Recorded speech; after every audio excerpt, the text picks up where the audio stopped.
Olá, meu irmão, olá, minha irmã. Deus abençoe sua vida, a paz do Senhor a todos. Mais uma vez estamos aqui para mais um vídeo da Palavra do Senhor. Mas, primeiramente, eu quero pedir para você, não deixe de se inscrever no meu canal se você ainda não é inscrito.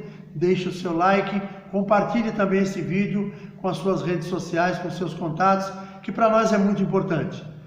É importante que você faça isso porque assim o nosso canal começa a crescer dentro da plataforma do YouTube. E o nosso objetivo é um só: semear a palavra de Deus. Dê uma passadinha também no meu site, www.miltonsemeando.com. Lá você vai encontrar alguns desses vídeos que eu coloco aqui. Você vai encontrar também esboços para pregação e estudos bíblicos. É tudo livre, o que você quiser copiar dali para você pregar a palavra, não exatamente como está, mas para você usar como um exemplo, né, para você poder fazer o seu esboço, os estudos para você poder estar apresentando aí para os seus amigos, para a sua família, numa escola dominical, não importa. O que está ali é livre para você fazer uso e a me ajudar também a semear a palavra de Deus, amém? Agora nós vamos para uma breve vinheta, em seguida estaremos dando início a mais uma mensagem da palavra do Senhor.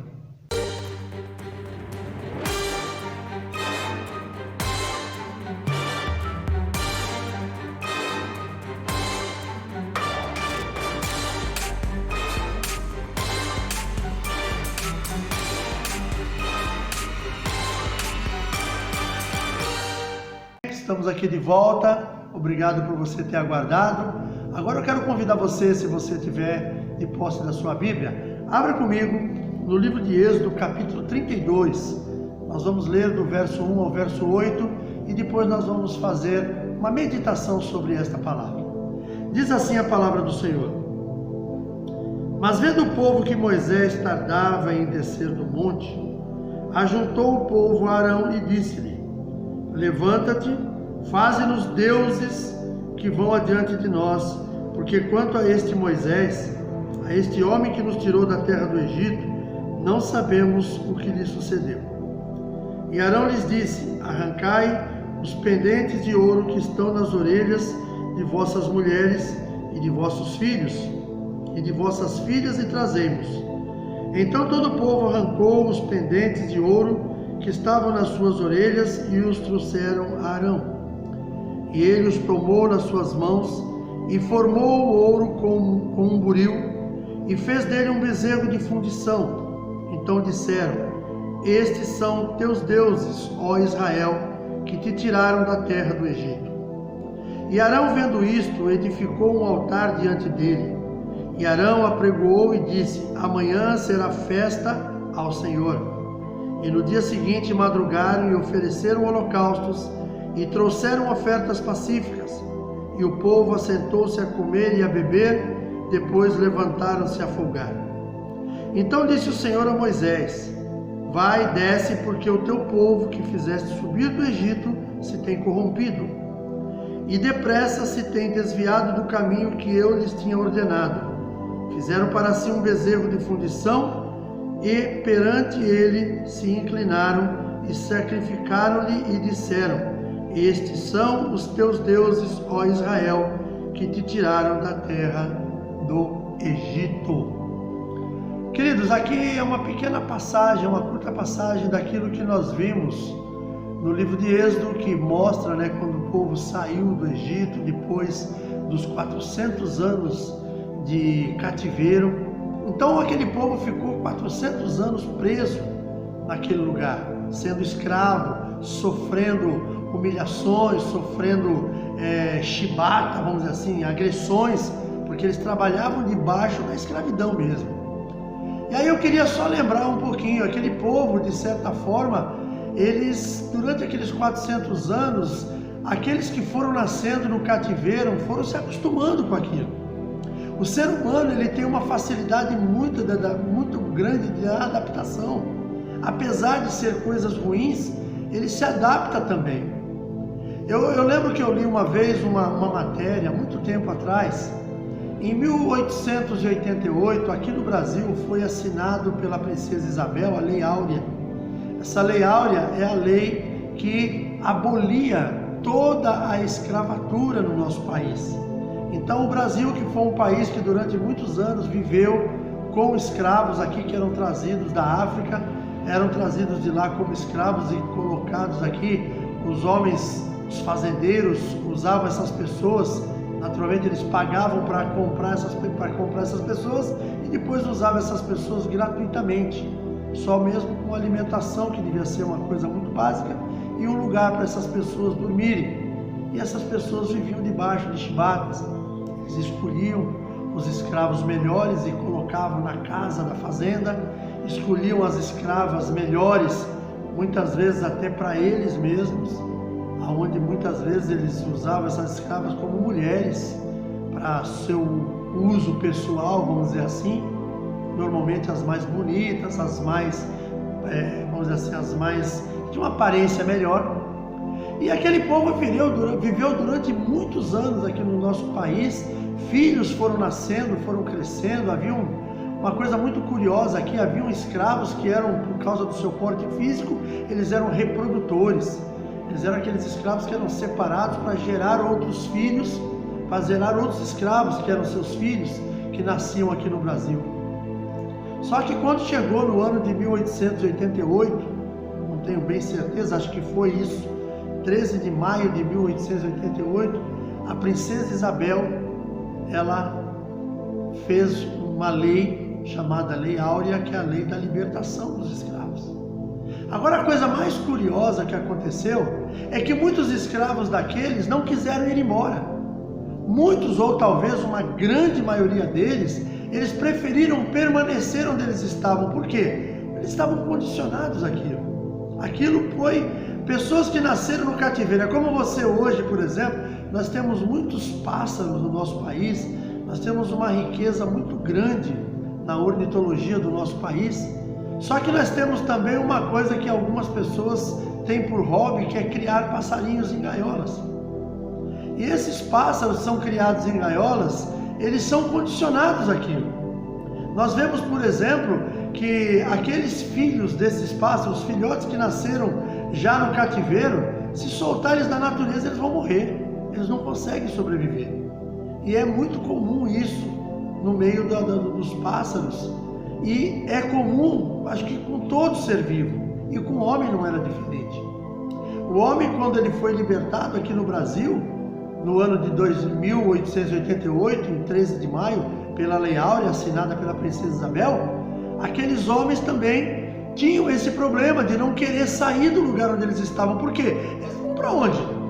Sem direção, sem alguém para mostrar um caminho, sem alguém que pudesse de alguma forma orientá-los como eles iam viver dali para frente. Eles preferiam continuar onde estavam.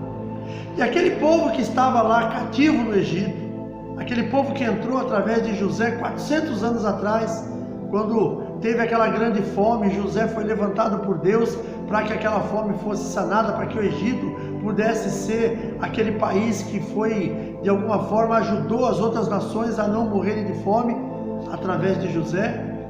Depois que José morreu, e aquele faraó que conhecia José também morreu, os outros que chegaram não conheciam, não sabiam quem era José e nem estavam interessados em saber. Viram que aquele povo era um povo muito numeroso, que aquele povo podia causar problema para eles, começou a escravizar aquele povo. E aquele povo foi crescendo, aquele povo que foi nascendo nos 400 anos de cativeiro. Eles foram nascendo e ali eles só conheciam o sofrimento do cativeiro, não conheciam mais nada. Até que Deus levantou Moisés. Deus levantou Moisés e aquele povo foi livre do cativeiro do Egito. E eles foram para o deserto. Aquele povo foi atravessar o deserto para ir para uma terra prometida. Durante aquele tempo, Moisés subiu ao Monte Sinai para falar com o Senhor. E durante aqueles dias, muitas vezes Moisés demorava um pouco. E nesse dia principalmente, Moisés demorou um pouco mais. Aqueles homens estavam aflitos. Todos eles estavam ali. Moisés não vai voltar mais, deixou-nos aqui no deserto, nos abandonou. Chamaram Arão: Arão, faze um Deus ao qual nós possamos seguir, porque aquele povo estava condicionado depois de 400 anos de cativeiro. Depois de 400 anos de cativeiro, aquele povo estava igual aos escravos do Brasil. Eles acostumaram com aquele lugar onde eles foram escravizados, que apesar da dor, apesar da humilhação, apesar da chibata, aqueles homens, de certa forma, eles não tinham outro lugar, não tinham outro conhecimento. Para onde eu vou? Mas ali Moisés estava conversando com Deus justamente para levá-los para aquela terra prometida. Mas aquele povo, naquele tempo, um espaço não tão grande, eles acabaram não aceitando muito aquele tempo que Moisés saiu, acharam que Moisés não voltaria mais. Tipo, Moisés nos abandonou no deserto. Viraram para Arão, irmão de Moisés, e falou: faz para nós deuses para qual nós possamos seguir. E aí aqueles homens, Arão pediu e aqueles homens entregaram na mão de Arão todos os seus pertences de ouro, joias, e aquilo ali foi feito, foi derretido, foi feita uma fundição e criaram um bezerro de ouro. Lá no Egito eles viram muitos bichos desses serem adorados. Por isso eles fizeram aquilo, porque eles estavam condicionados. Era uma condição do próprio ser humano. O ser humano tem essa facilidade. Queridos, você imagina, por exemplo, quando você entra numa área que nós conhecemos como comunidade, aquelas áreas que muitas vezes foram invadidas e as pessoas, por não ter uma residência, se instalaram ali. E aí você vai ver muitas vezes a precariedade com que aquelas pessoas vivem e com que elas criam seus filhos. Quem não mora naquele lugar, quem não foi criado ali, você olha, você fica horrorizado. Mas como é que aquelas pessoas, elas conseguem viver tão bem ali naquele lugar? A gente sabe que não é tão bem, mas elas se viram bem. Por causa do quê? Por causa da condição que elas aprenderam. Assim como acontece isso nos nossos dias, Moisés tirou o povo do Egito, mas aquele povo estava condicionado. Aquele povo estava condicionado à escravidão, à idolatria dos egípcios. Tudo aquilo foi um tempo muito especial que aquele povo passou quando saiu do Egito, que eles deveriam ter que passar. Lembra que o povo ficou 400 anos no Egito?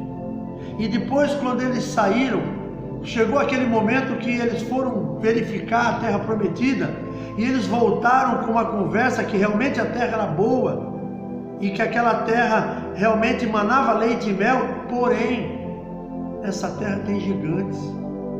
Aos seus olhos e aos nossos também, nós somos como gafanhotos. Aquele povo se sentia inferiorizado, aquele povo se sentia um povo que não era capaz de alcançar aquilo que Deus havia prometido para eles, que era uma terra que mana leite e mel. E por causa disso, Deus acabou fazendo com que aquele povo rodasse pelo deserto 40 anos. Aí eu posso dizer, foi o dízimo do cativeiro que aquele povo teve que entregar no deserto. Ou seja, 400 anos de escravo. Agora, 40 anos para desintoxicação. Para que aquele povo realmente perdesse aquelas correntes que ainda estavam, se não estavam ali presas nos seus pulsos, nas suas pernas, mas estavam no coração. Então Deus precisava fazer esse discipulado com aquele povo no deserto. Quando ele percebeu, quando Deus viu a condição em que aquele povo estava, Deus permitiu que eles ficassem circulando pelo deserto 40 anos.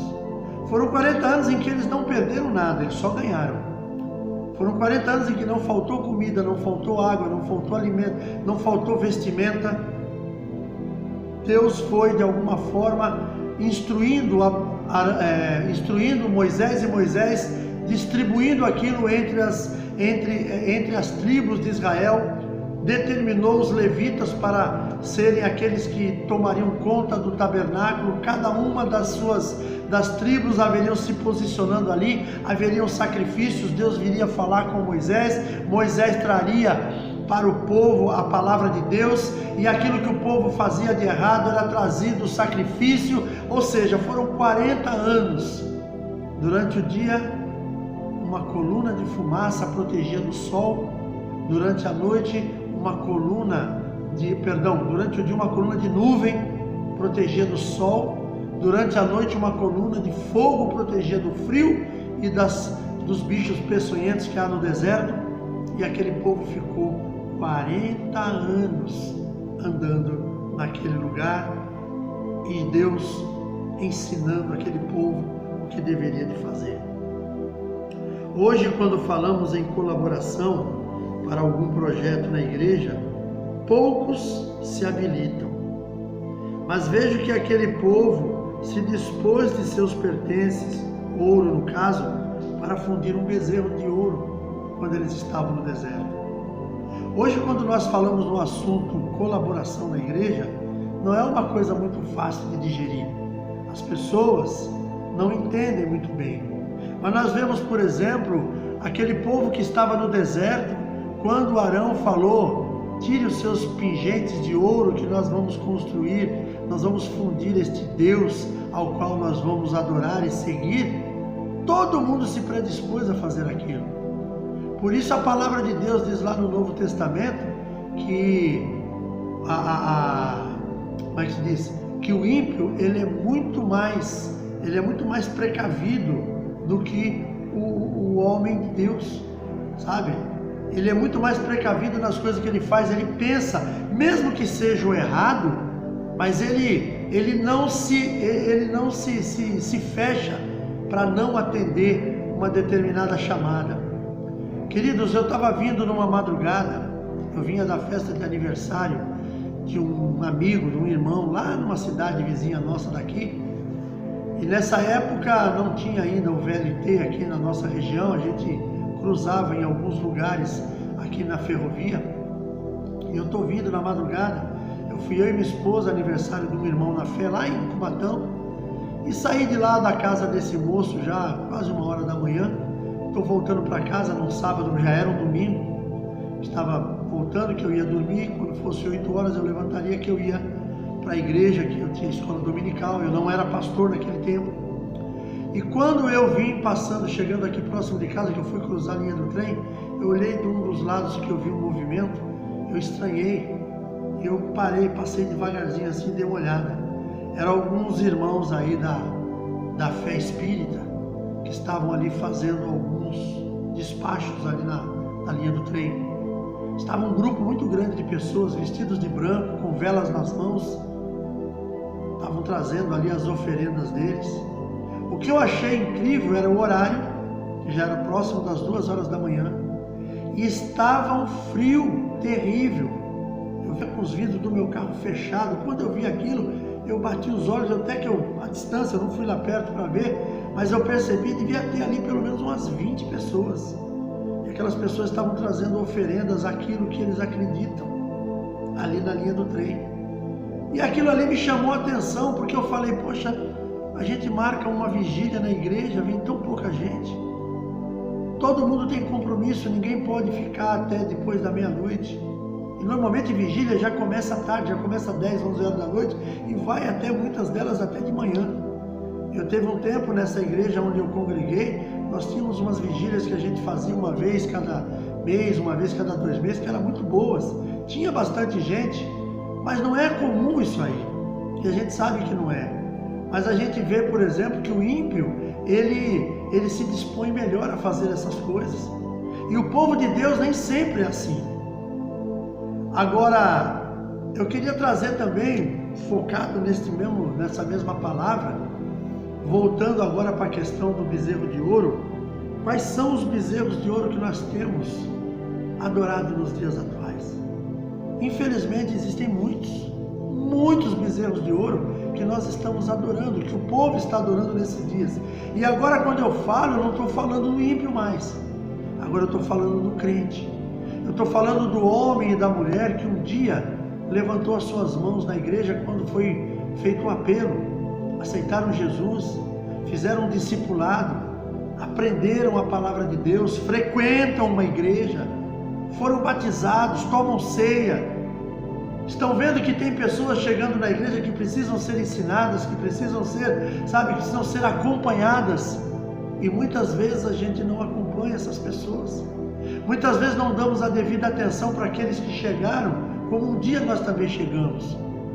E isso é muito importante que nós venhamos a entender.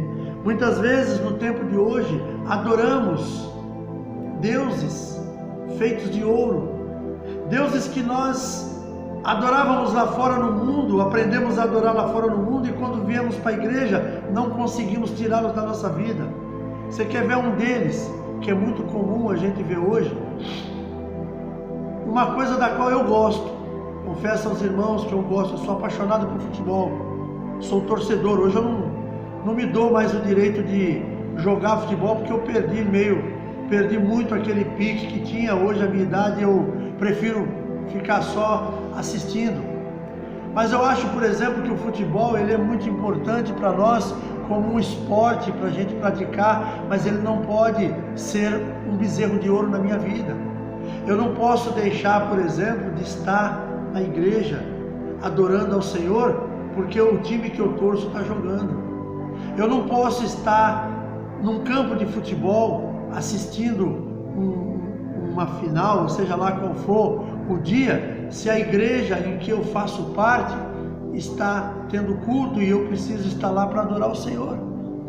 Quando fazemos isso, nós estamos dizendo que aquele futebol é um verdadeiro bezerro de ouro na nossa vida. Ele está substituindo a Deus. Eu não quero ser radical ao ponto de dizer que você não possa ir no estádio. Claro que pode.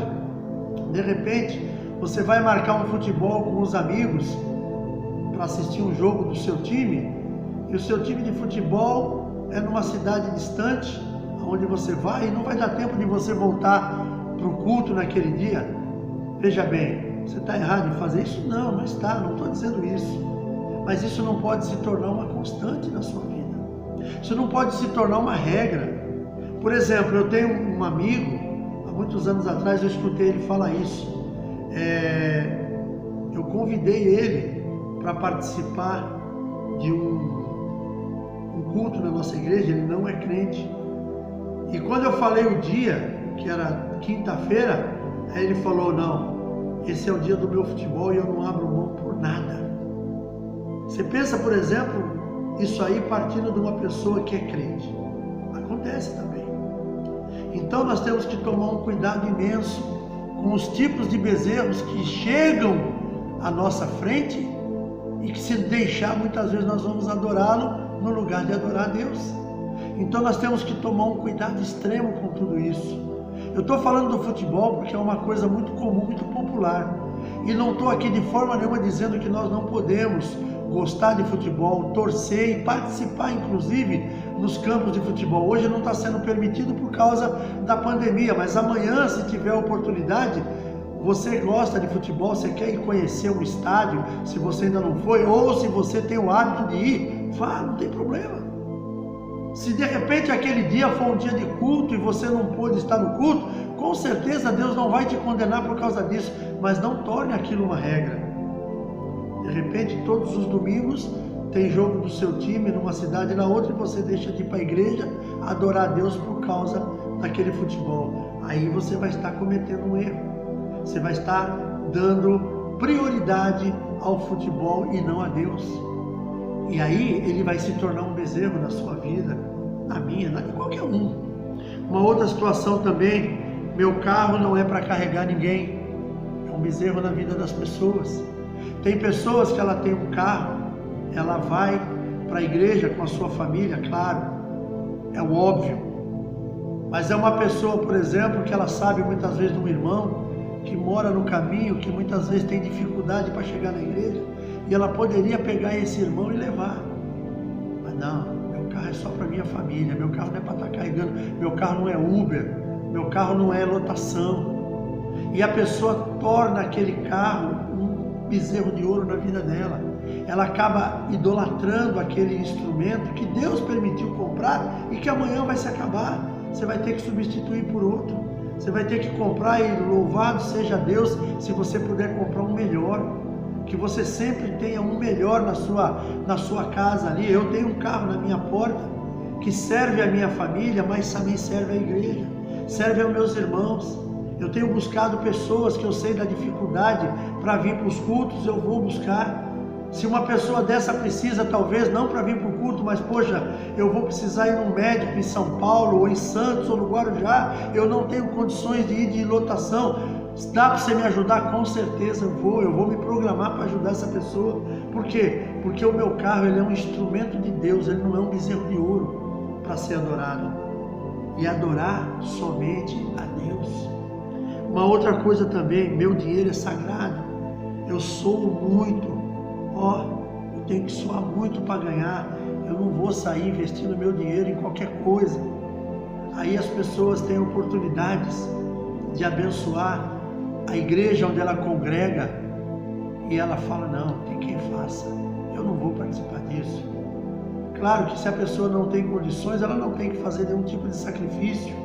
Agora, se a pessoa tem condições e não participa, aí a gente pensa, né? Será que essa pessoa não está cometendo um grande erro? Porque ela está vendo que outros irmãos estão participando de uma coisa que vai ser bom para todos. E ela também vai usufruir daquilo. E algumas pessoas costumam dizer, como já aconteceu comigo aqui, não, eu já sou dizimista e ofertante, dízimo e oferta é para isso, vocês têm que saber administrar isso aí. Com certeza, dízimos e ofertas é para cobrir as despesas da igreja. Às vezes, a compra de um ar-condicionado, a compra de um ventilador, a compra de um instrumento, a compra de todo o material que você precisa da igreja, são dos dízimos e ofertas que saem. Porém, tem situações que não tem condições. Por exemplo, a nossa igreja é uma igreja pequena. Nós não temos grandes entradas aqui nessa igreja. Os nossos dízimos e ofertas, normalmente eles são já dentro dos limites para que nós possamos pagar água, luz, imposto. Então é muito importante que as pessoas entendam isso. Aí a gente vê na palavra de Deus que o ímpio, muitas vezes, ele é muito mais prudente do que o próprio servo de Deus. Eu me lembro de uma pessoa, o meu finado padrasto, ele só aceitou Jesus já quando ele estava muito doente. Mas antes disso, algumas vezes ele foi na igreja. Não nessa que eu dirijo, mas na igreja que a minha mãe era membro. E eu me lembro de uma passagem que a minha mãe me contou, eu não vi, que a minha mãe achou, inclusive, incrível aquilo ali. Ele foi fazer uma visita com ela naquela igreja, e o pastor, que era uma pessoa muito querida, que eu conheço inclusive, ele no final do culto, na hora dos recados, ele falou de uma situação que a igreja estava vivendo, precisava melhorar uma determinada coisa ali na igreja, e ele pediu para os irmãos, tem alguém aqui que possa nos ajudar? Nós vamos ter que fazer isso, fazer aquilo outro.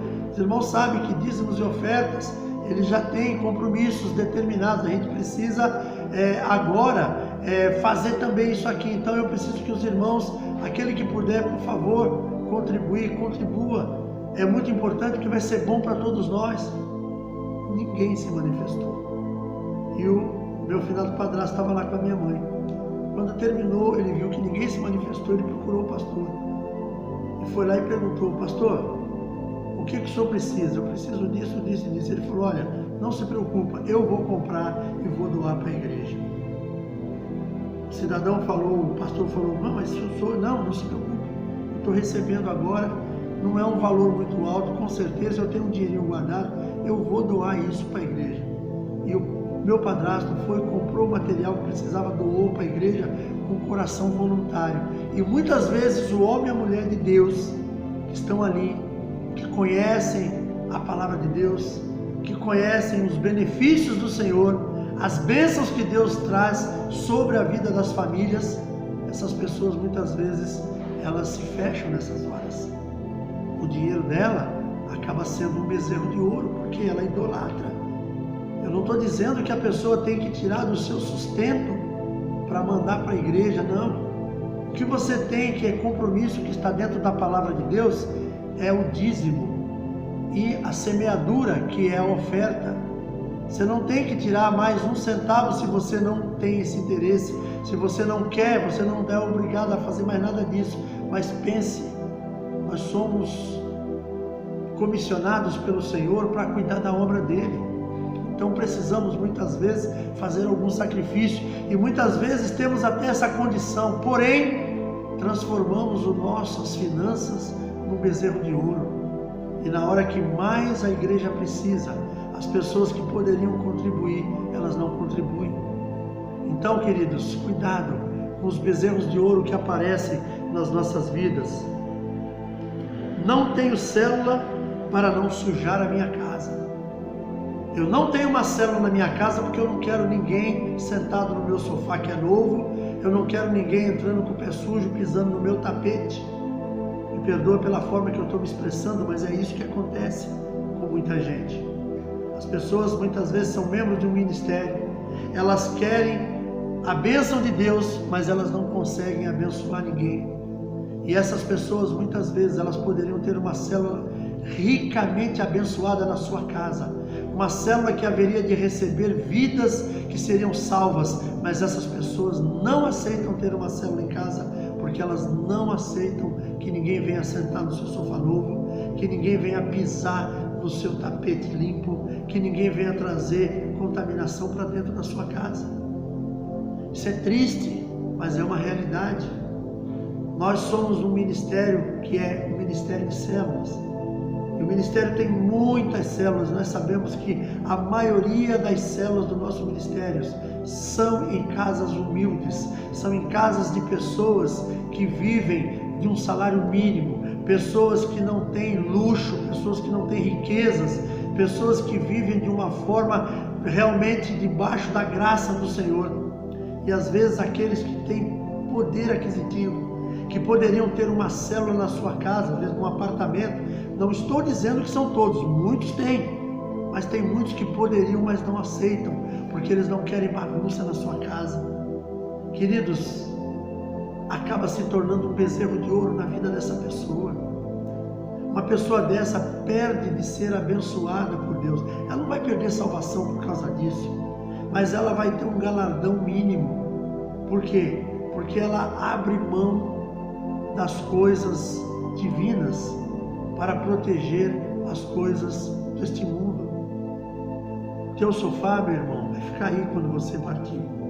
O teu tapete vai ficar aí. A tua casa, outra pessoa vai morar nela. Os teus móveis, outras pessoas vão usar. Claro que nós temos que cuidar daquilo que é nosso. Eu tenho a minha casa, a minha esposa cuida.